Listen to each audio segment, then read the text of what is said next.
Good afternoon again, and welcome to the For the Record webinar, The Interoperability of Everything, how the Cures Act is regulating the exchange of electronic health information. I'm Susan Prentice, Senior Manager of Education and Accreditation at Great Valley Publishing Company, the publisher of For the Record magazine, and I'll be your host for today's webinar.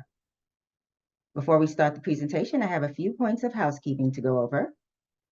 First, to claim credit, you'll need to remain with us for the entire 60-minute webinar. Second, the presenters will address your questions at the end of the webinar. Therefore, if you have a question during the webinar or Q&A, please use the chat window, the Q&A chat window, which is at the bottom of your screen. The presenters will address as many questions as time allows. And finally, in support of health information management professionals, this program is approved for one continuing education unit for use in fulfilling the continuing education requirements of the American Health Information Management Association. Granting of approved CEUs from AHIMA does not constitute endorsement of the program content or its program provider. And now I'm pleased to introduce our speakers for today's webinar. Kelly McClendon, a HIM practitioner for over 45 years, possessing not only a HIM credential, but also one for privacy and security of electronic healthcare records, a specialization he has held for as long as those concepts have existed. Kelly was awarded AHIMA's 2015 Innovator Triumph Award, along with numerous other distinguished industry awards over the years. He is a sought-after author and speaker on subjects related to HIPAA, the 21st Century Cures Act, and other industry privacy and security topics. Kelly is a co-founder of Compliance Pro Solutions, now a wholly owned subsidiary of Genzion LLC. In this role, he assisted with designing and bringing to the market a software product called Compliance Pro Health, which he manages HIPAA privacy and security incidents, patients' rights requests, and other areas of healthcare compliance.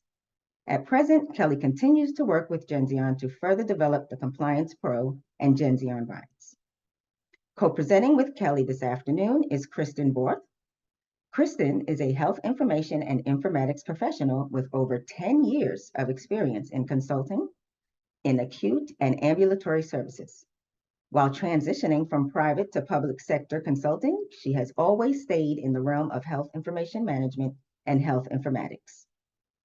This has helped to broaden her foundational knowledge regarding the crossover and similarities in both arenas.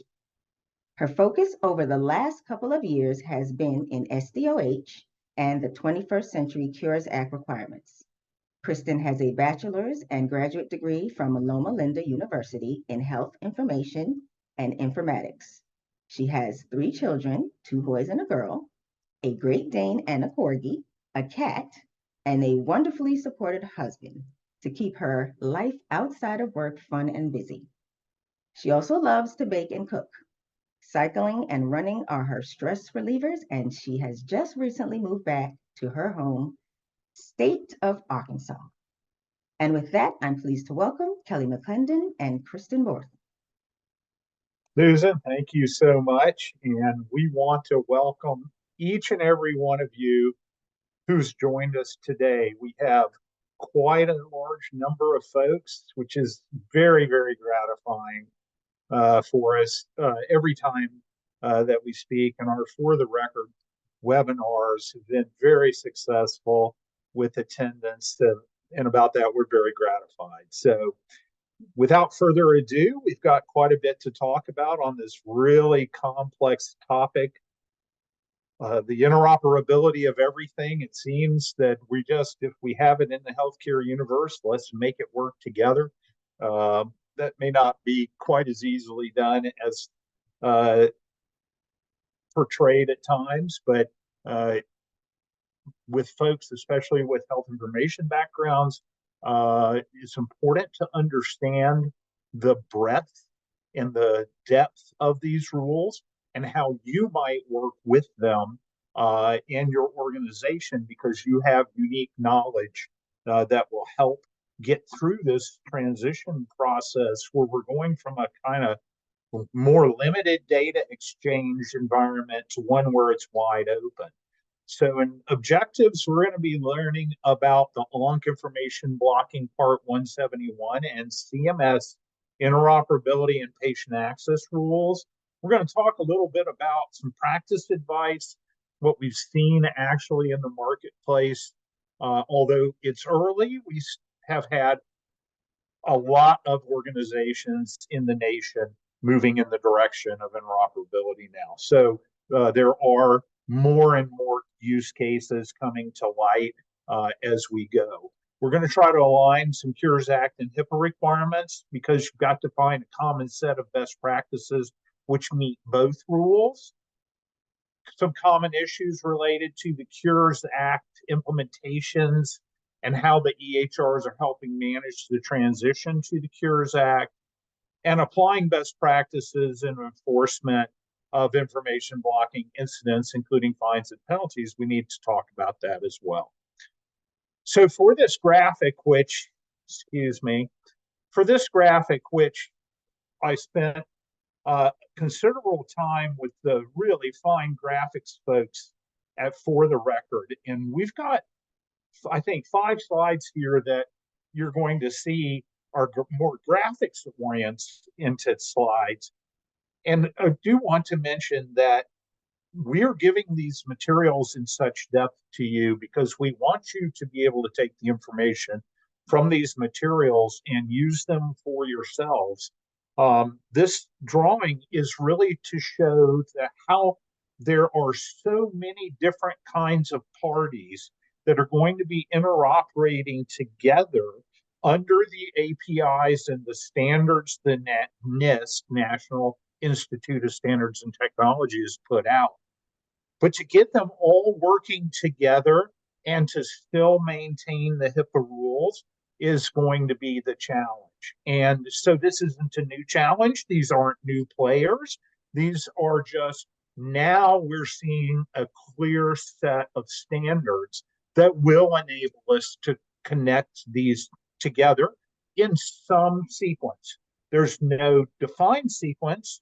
There are kind of many sequences, but as you put them all together, these folks will start to interact. You've got, let's just start up in the top with the patients who are in the center of the screen here.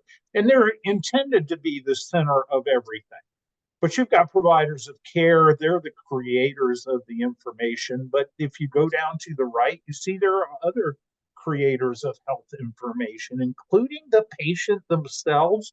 They may do that on their iPhone or their iWatch, things like that, their Android device.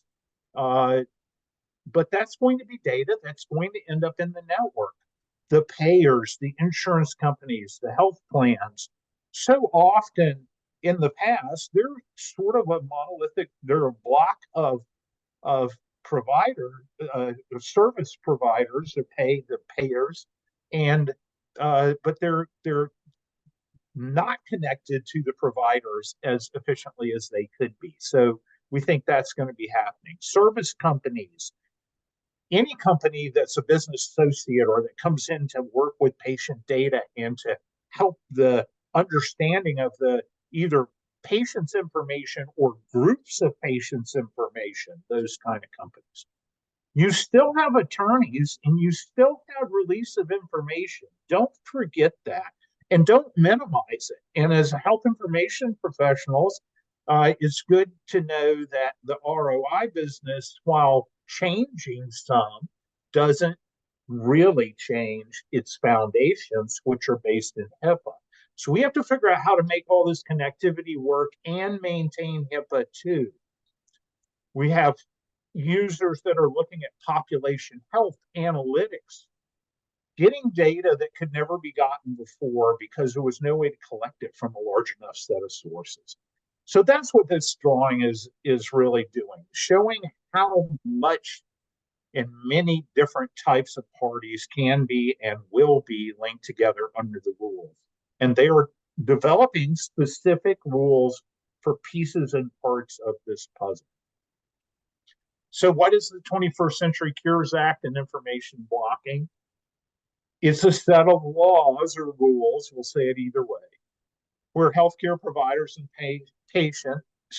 healthcare providers and payers must grant patients with access to their electronic records without delay or expense. So similar rules for providers and payers yield the same way that a patient can approach both to get their information under these rules. And they're intended to get the patients involved in their care, greater access to care, and more interaction with their care providers, and then the providers with themselves, but to also at the same time be doing the population health and analytics to improve outcomes into advanced medicine further, faster. According to ONC, the organization that is responsible for EHRs, but also the Cures Act, the Office of National Coordinator of Healthcare IT. What they're doing with the Cures Act, and remember, this is a different government organization than OCR, Office of Civil Rights. ONC is preventing HIPAA from being a barrier. So OCR is enforcing HIPAA, and they're not going to stop. But ONC has presented the Cures Act and CMS and some others as well to prevent HIPAA from being a barrier and to open up the data exchange. And they thought that the industry needed to be shaken up and to do that, and that's what they're doing. They really want to simplify the access to a patient's own medical data and prevent information blocking. So while you cannot inappropriate release information, you can't block its flow either. And it is really going to open the door to non-HIPAA applications using automated APIs, application programmer interfaces, to get at patient data. And we have new enforcement regulations coming up, and they're already in place and they'll start to be used. And we're having appropriate disincentives for healthcare providers. So they're not only talking about how do you connect the systems, but hammering you with enforcement, and a lot of those rules have dropped in the last 6 months. So we'll talk about it. Just a second. Cures Act, interoperability, automation. What I'm doing in these next 4 slides is kind of drilling down and using a little bit of graphics maybe to help us understand. So the primary use case for data exchange, according to ONC, again, the National Coordinator of Healthcare IT with the Cures Act rules, is for a patient to access his or her own data, but also a population level access to a group of patients' data. Is that all of the patients in a physician's practice, perhaps, or all the patients that participate in a certain health plan? So it's not just getting single patients' data, it's getting groups of patients' data. They want easy and complete export of what they call EHI. EHI, electronic health information, it's an analog term to PHI, or protected health information. Not exactly the same as PHI. We're not going to talk about the differences here in EHI and PHI. We've done and have materials that can help you with that from before. But EHI, the electronic health information that is identified in the Cures Act rules, either complete the information, export the information, a complete set of information for a single patient or for a group of patients. So that goes together. Those are the use cases that are at the very top of the stack of what they're trying to do with the Cures Act. The EHI file, the electronic health information export file, the file that they're creating to send out from the computer or system that is creating it, it's got to be electronic and in computable format. It has to be have publicly accessible hyperlinks of export. What does that mean? It means that when you're exporting this information from your systems, you need to be able to send it to publish addresses on the internet of other providers or other applications. And it's really the export file has to be created in this standardized manner so everyone can read it that receives it back in. So they're not just telling you how to ask for information, they're telling you how to send the information out as well so it can be read by those that ask for it.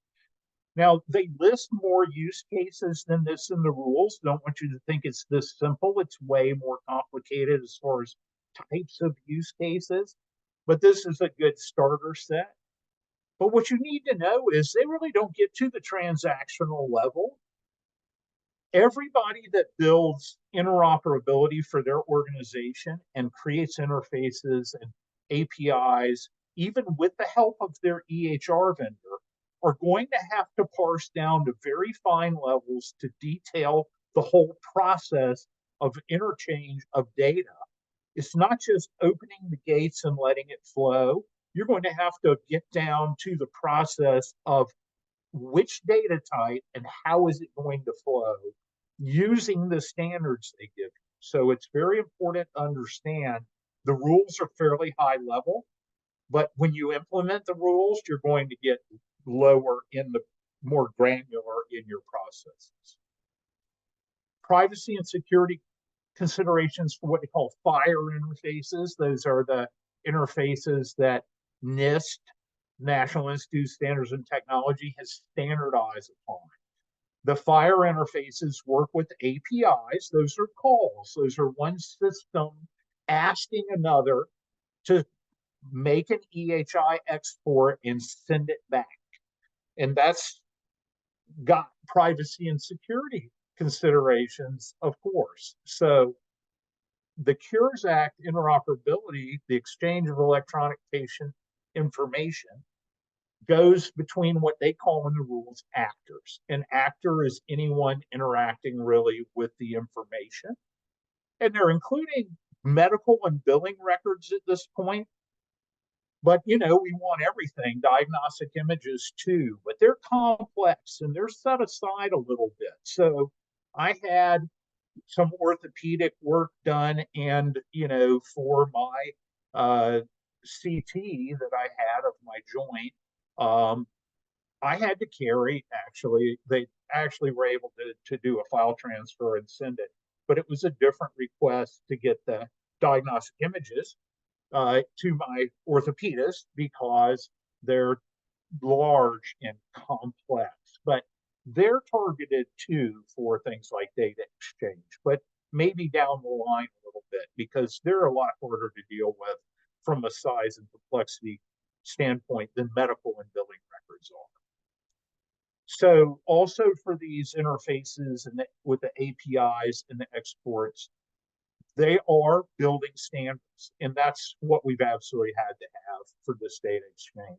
And you know, CMS is behind it, ONC is behind it, and believe it, when CMS is behind it, that they're holding some large penalties back there, which we'll go over later. Privacy and security functionalities, they're built into the data exchange process itself. The FHIR interface is a multi-step process. The APIs and the EHI exports are just two parts of it, but there's privacy and security functionalities built in there as well. And you're going to have to pass the scrutiny of not only the EHR vendors, they're going to have to pass the scrutiny of those who certify the system. So they're going to need to make sure all their tools work. But the same interfaces and mechanisms, including privacy and security, are being adopted not just by EHR systems, but by other non-HIPAA entities so they can communicate whether they're forced to or they do it voluntarily. But they're going to also meet the standards. Privacy and security for FHIR interfaces, API, and exports continued.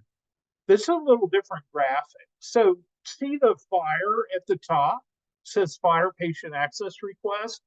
That's the name of the request that a device Again, it could be a phone, it could be another computer system, another EHR, makes a request of a host. That host is typically an EHR vendor, but doesn't have to be an EHR vendor if they're meeting the standards and requirements. They could be a non-EHR vendor, but let's just say for now, it's easier to think that the host is the EHR vendor. So one party is making a request via these standards, which include privacy and security, to another. And then the system is automatically supposed to take that request, gather the information, and send it back, no intervention on the part of the site. That's the ideal state. But there are manual steps that could be implemented here. And when a lot of those manual steps get in is, what if you block the flow of the information somehow?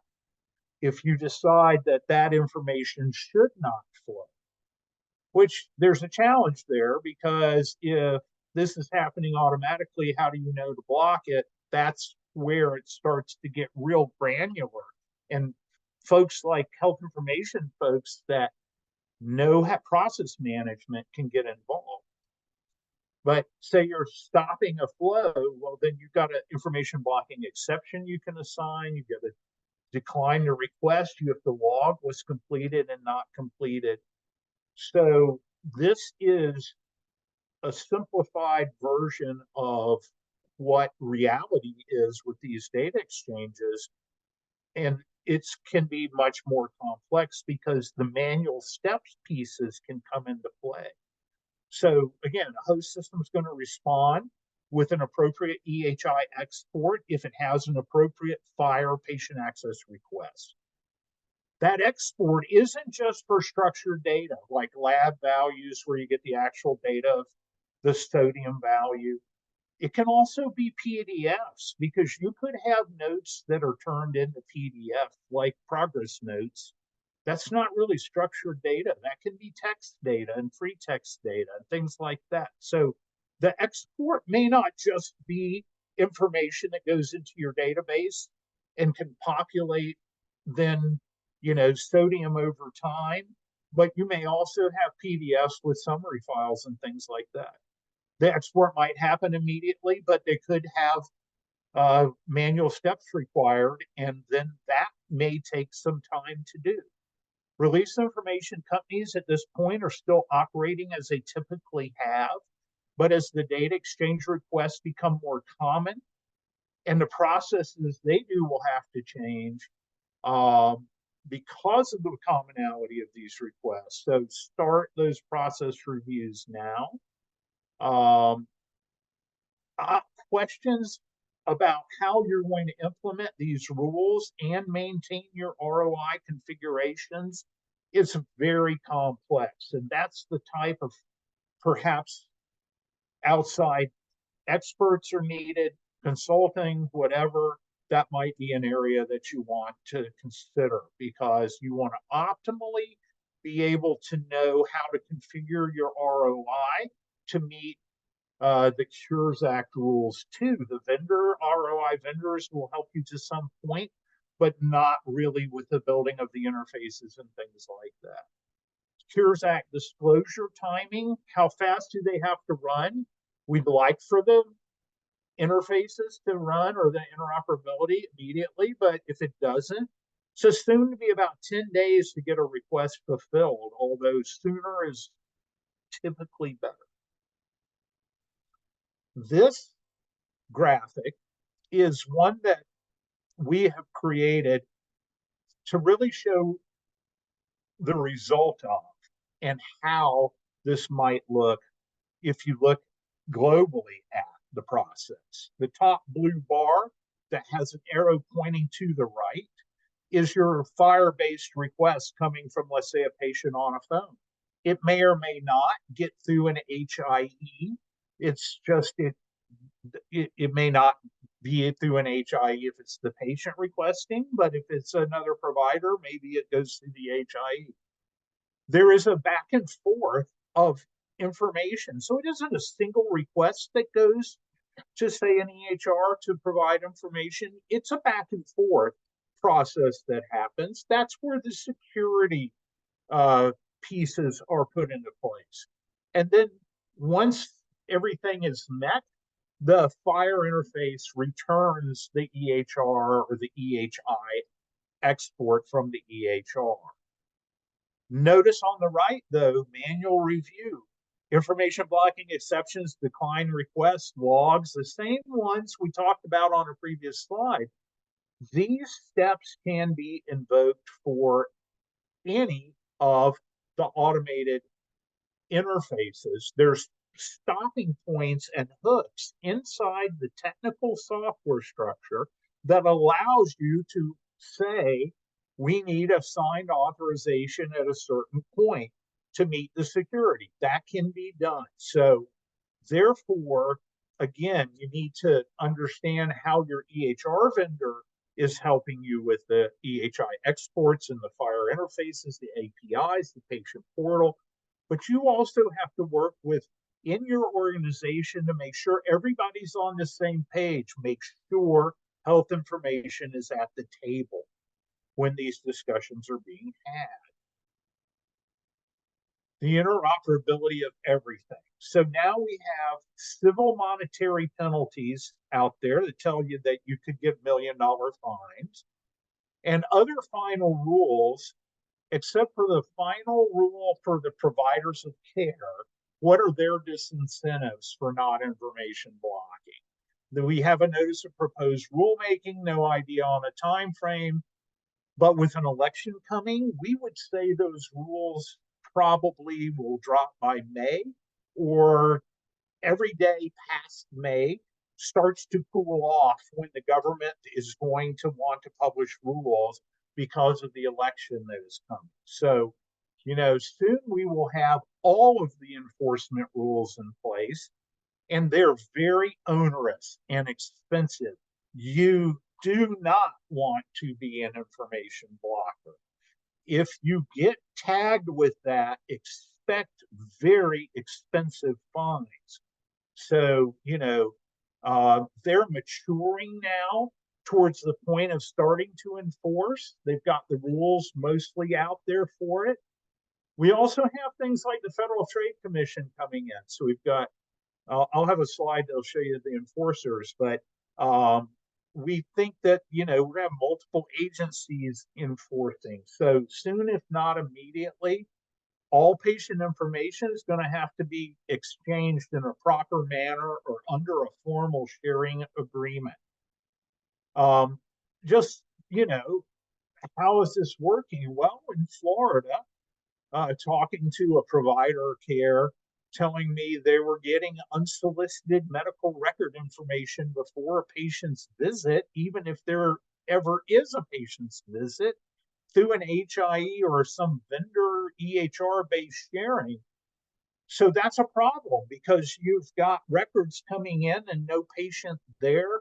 Again, you have to understand your processes and policies and procedures for handling such things.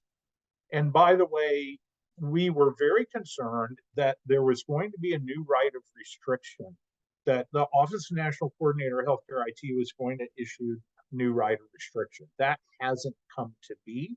So we are not worried about restriction rights under HIPAA changing now because we've got something over here on the Cures Act side.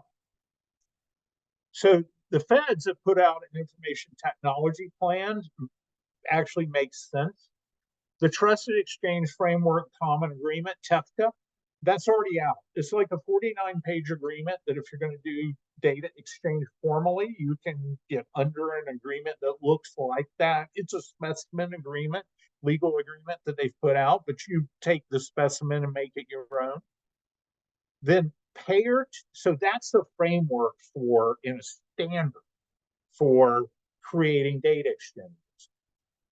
It's an administrative kind of standard. But then you have payer to patient access application, and a provider interface, a provider to patient API requirement, payer-to-payer EHI. So what we're basically getting is the patient can get information from the payers, they can get information from the providers, the payers can get information from the providers can get information from the payers.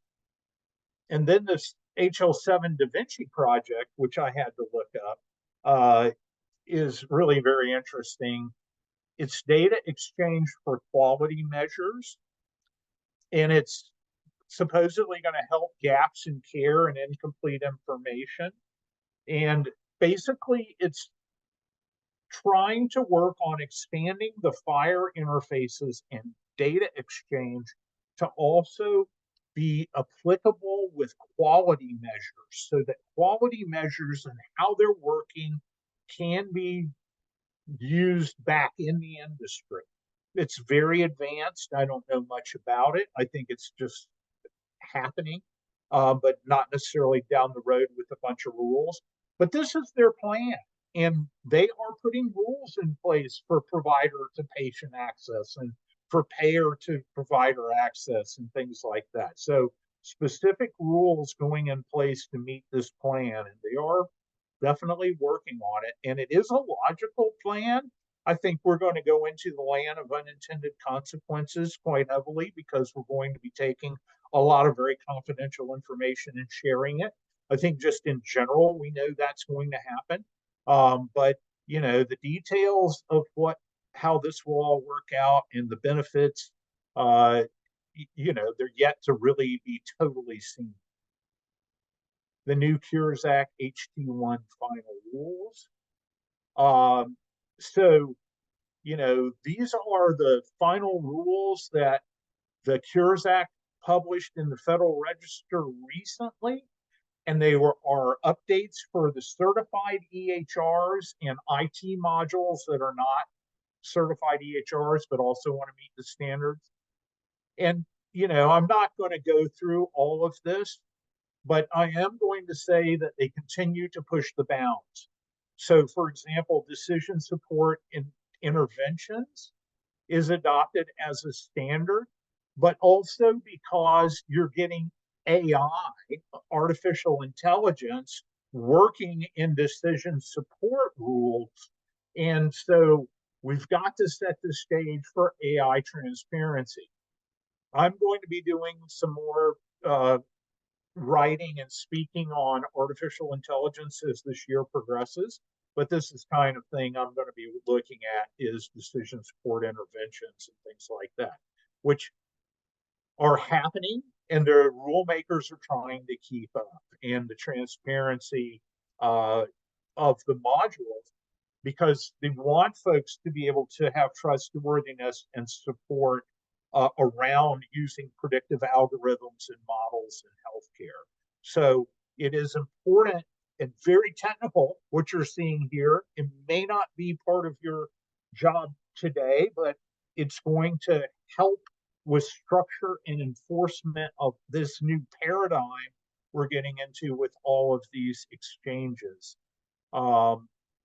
They're fixing USCDI, the data set, to make sure that gender identity and other related terms, things like that, are addressed.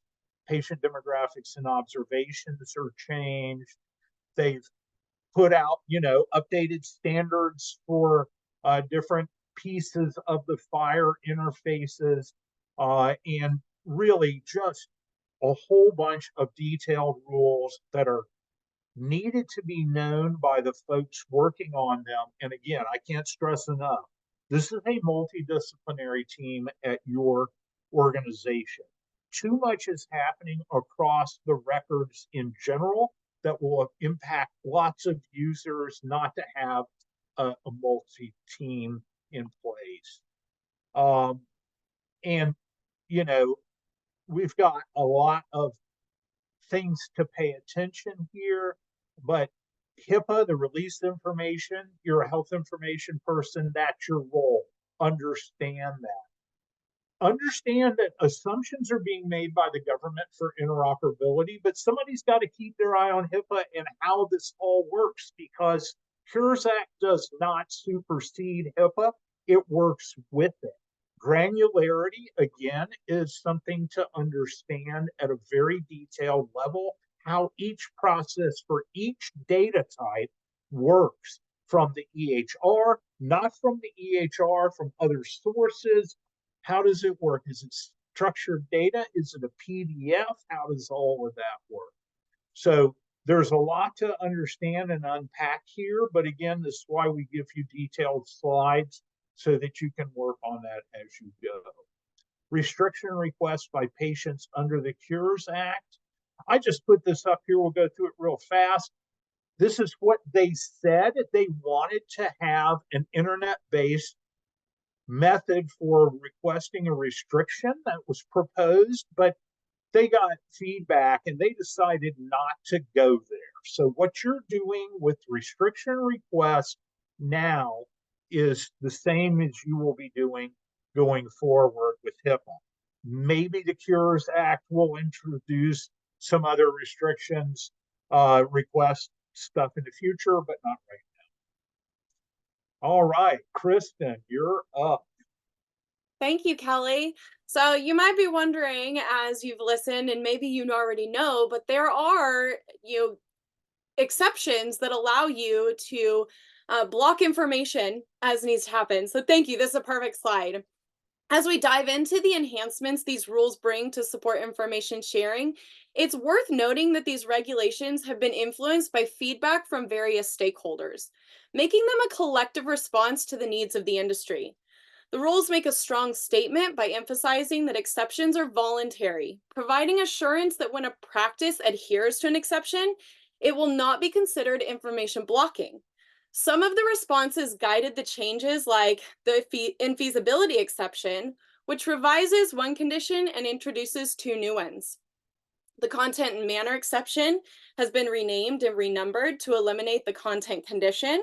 And furthermore, there's a noteworthy addition of a new exception, the TEFCA manner. This is a significant stride forward, indicating a commitment to align with TEFCA. Next slide, please. Within cures, there are now 9 exceptions delineated into 2 distinct groups. You should be familiar with these, but if you're not, take a look. The first comprises exceptions associated with the non-fulfillment of requests to access, exchange, or use EHI.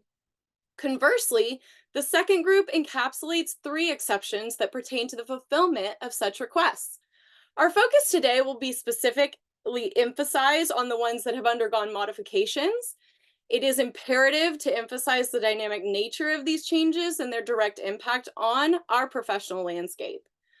Moreover, I highly recommend incorporating a thorough review of these exceptions within your organization and how you are utilizing them. Next slide, please.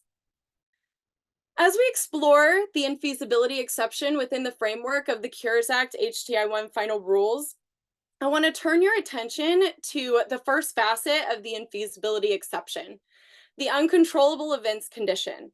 While this does not appear to be a substantial modification, it does warrant careful consideration. The essence of this condition lies in the clarity it brings to situations where an actor's practice meets the uncontrollable events condition. Notably, this revision emphasizes that when this condition is met, the overall exception is satisfied. It will not constitute information blocking if an actor refrains from fulfilling a request to access, exchange, or use EHI. The ONC introduced the third-party seeking modification use condition, which is an aspect of heightened importance within the context of HTI-1. When this condition aligns with the overall exception, an actor's practice of not fulfilling a request for the use of EHI will not be deemed information blocking under these specific circumstances. These circumstances include instances where the actor is requested to enable a third party to modify EHI within the records or systems maintained by the actor. In practical terms, this highlights the importance of understanding the intricacies of requests and ensuring that the exception is appropriately invoked in scenarios involving third-party modifications. As you consider the invisibility exception, be mindful of the subtleties surrounding the uncontrollable events condition and the critical implications of the third party seeking modification use condition. These aspects demand careful consideration when adopting and applying them to your operational tools. Next slide, please. The manner exception, exhausted condition, may seem technical and relatively minor at first glance. It carries importance in understanding the intricacies of compliance. This newly introduced condition comes into play when an actor, after offering alternative interoperable manners, still does not fulfill a request for access, exchange, or use of EHI. The crux here lies in the exhaustion of the manner exception under specific circumstances. It is vital to note that this condition applies only when the actor does not currently provide the requested manner of access, exchange, or use to a substantial number of individuals or entities that are similarly situated to the requester.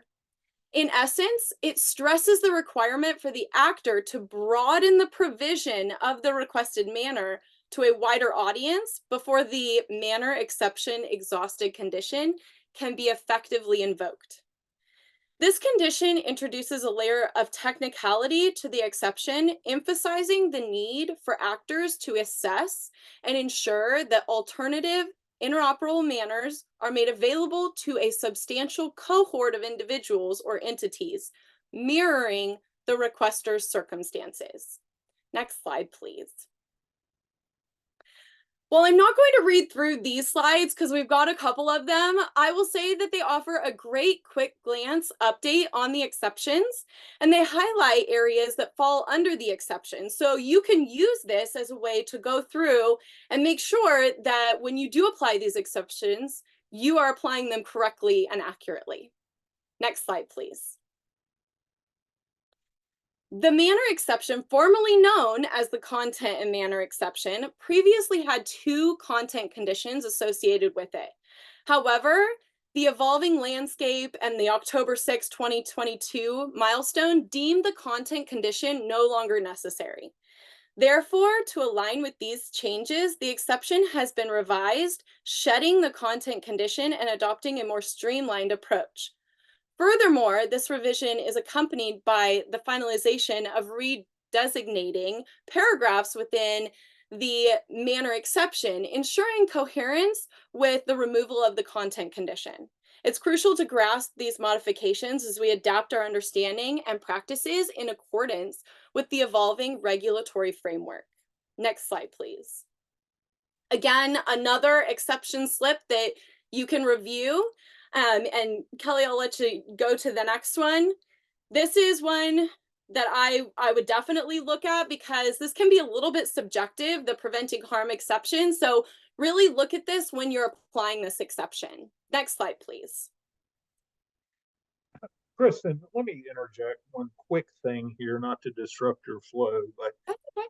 you all please be very careful with the preventing harm exception. There have been an overabundance of providers of care and other actors in the healthcare provision of care that may be using the preventing harm exception within an EHR product somewhat inappropriately. You have to be within the EHR structure, at least in the major vendors. Certain notes can be flagged that there's harm potential. And that is good, solid software that's very important. But if it's overused, then you may get to the point where you're denying folks access to their information, and it's, can't have every one of your patients always have a harm expectation and then invoke preventing harm. So what again we've seen is the need for multidisciplinary teams that not only have clinical expertise and can talk about note makers and flagging exceptions in the EHR, but how does that wash all the way down through to the interfaces to the invoking of information blocking exceptions and things like that. So it's an example of how something that happens during the care sequence in an EHR or another system might wash down and be impacting a release of information type folks. So be careful with the preventing harm. Absolutely. Absolutely. So as we move on to the next slide, the HTI-1 final rule establishes the new TEFCA manner exception. It introduces a potential paradigm shift, especially when both the requester and the actor with EHI are actively participating in a TEFCA agreement-based health information exchange. Let's break this down a little bit with some key components. Applicability. The TEFCA manner exception applies exclusively when both the actor and requester are part of TEFCA, signifying their formalized involvement in a designated agreement.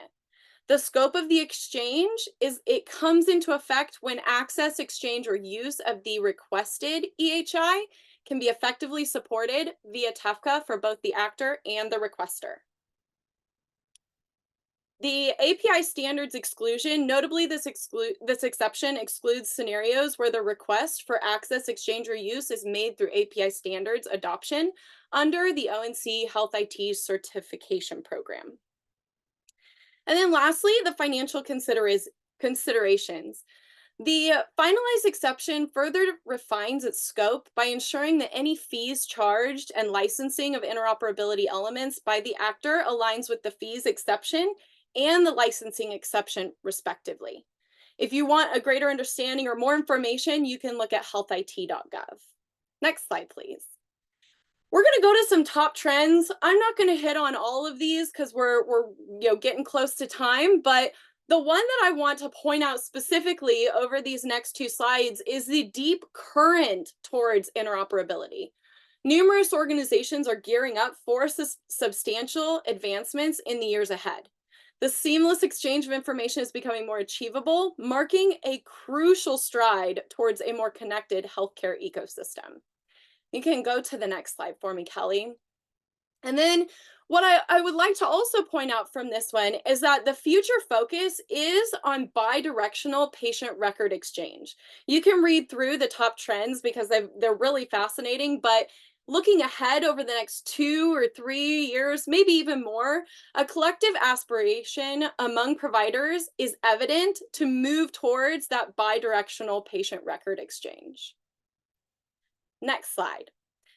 All right, this is all about health apps, and the vibrant landscape of health apps is changing, and it has come out widely embraced by healthcare providers and patients alike. Provider organizations are strategically leveraging applications from their vendors, and at the forefront of this trend is the prominent involvement of Apple. As a third-party entity, Apple has become a common choice for organizations seeking to enhance their patient engagement through apps. Let's go ahead and go to the next slide, Kelly.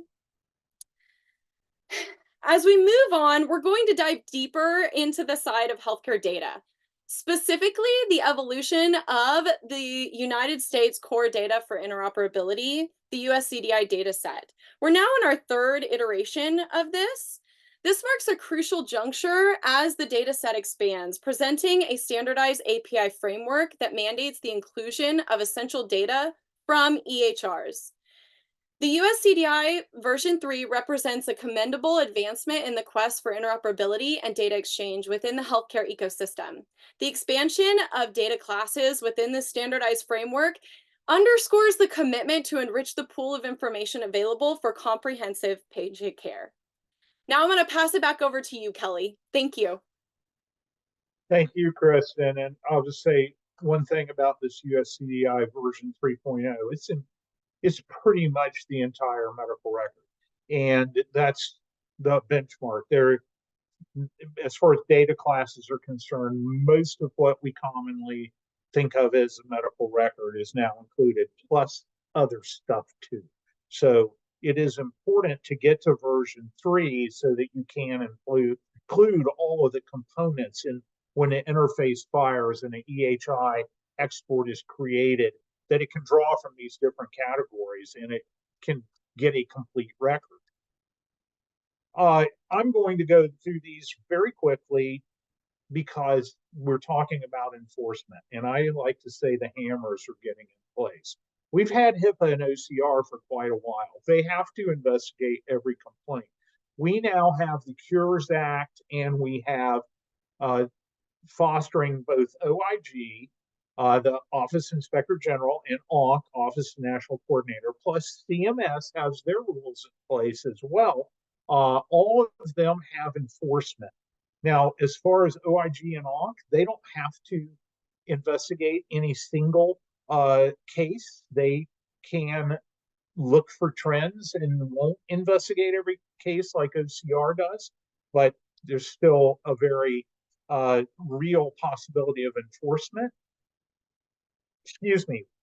Let's say, for example, you share EHR systems. A bigger facility is sharing an EHR with a smaller facility. If that larger facility blocks the information from flowing to the smaller facility, there's $1 million per violation fine for that. And we are getting proposed rules called Medicare Market Basket reimbursement type loss. So you can lose your market basket percentages over information blocking, and that could tune into hundreds of thousands of dollars. So very important to understand the enforcement hammers are getting in place. Here are who is actually doing the enforcement. We have civil monetary penalties, corrective action plans, CMS and EHR adoption percentages with reimbursement loss, all this stuff signals ways they can penalize you if you don't follow the rules. So in conclusion, don't be an information blocker of EHR, but don't breach patient information under HIPAA either. Get those EHI access denials.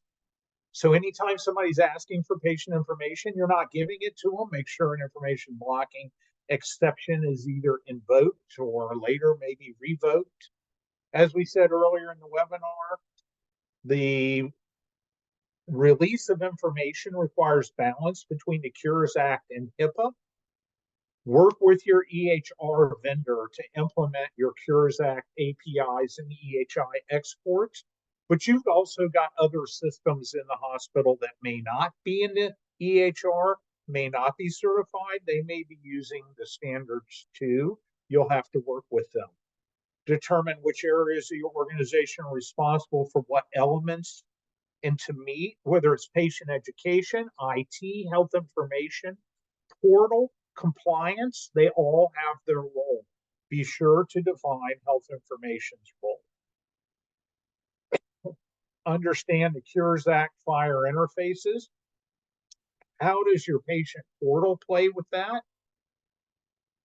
Examine your privacy compliance program, and you may find that doing Cures Act and privacy risk analysis are ways to help keep your arms around all of this different requirements that you have.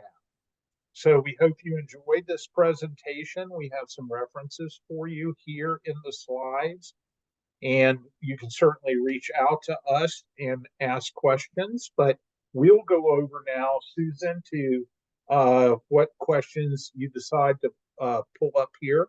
I know we have maybe quite a few. It's hard to tell. Yes. Hi, everyone. Thank you, Kelly. So we have about 4 minutes left. We are also able to have a little extra time, but we'll see how many questions we can get in. So the first question I have for you is, oh, this is Kelly or Kristen.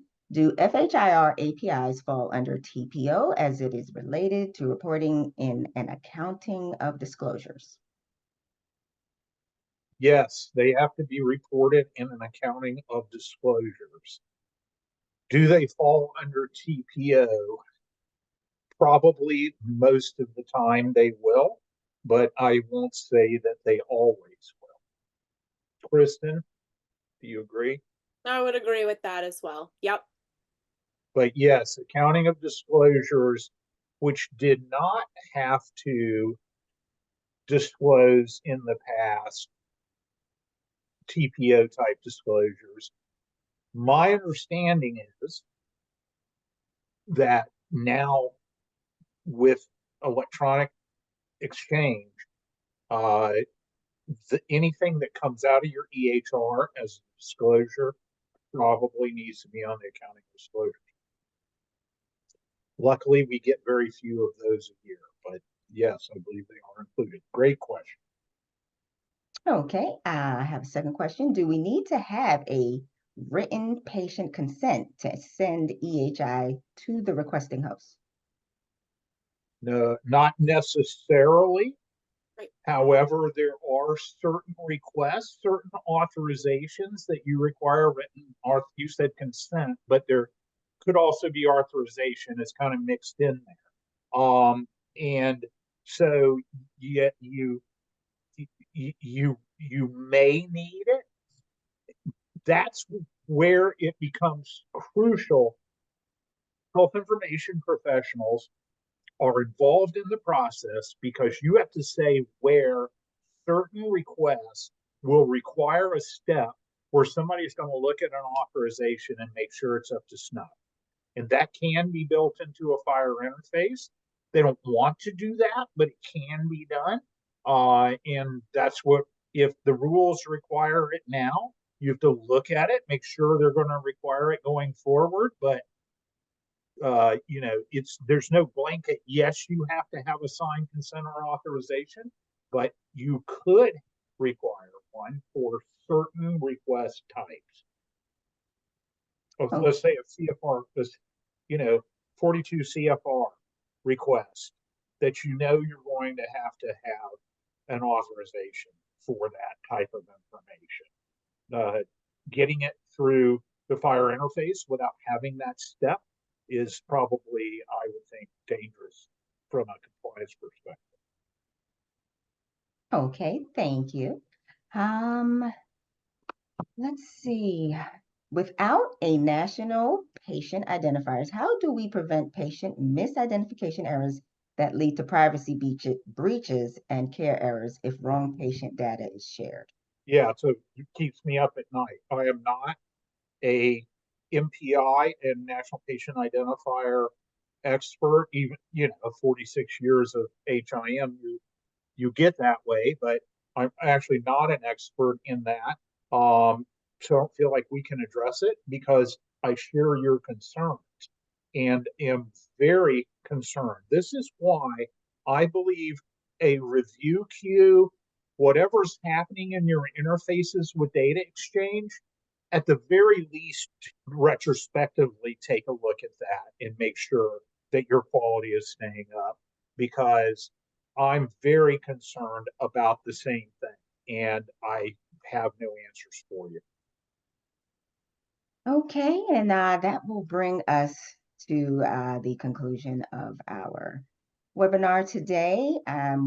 That was our last question, everyone. So I want to thank our speakers, Kelly McClendon and Kristen Borth, for an amazing job presenting and responding to questions and for sharing their invaluable insights on the interoperability of everything. We hope you found today's webinar useful and relevant to your practice. Before we wrap up, Kelly or Kristen, do you have any last words or tips for our audience today? Kristen, please. I would say just make sure you're collaborating with, whether it's, experts in the industry. Kelly and I would both love to hear from you, or you're engaging a consultant, or just, you're within your state collaborating. But I would say collaborate to find out how other people are really utilizing this and putting this into effect. And I would say also get on your teams, make sure that you're not your Microsoft teams, but the teams organized within your organization, and make sure that you get input, because this is nowhere near as straightforward as regulators and a lot of developers assume it to be. Do not assume that the EHR vendors necessarily understand all the health information perspectives. So you'll want to have a voice, if you can, at the table. Thank you so much. We thoroughly appreciate your time and enjoy doing this. Thank you both. Those are some great takeaways. All right, everyone, your certificates are now available for download on your attendee dashboard.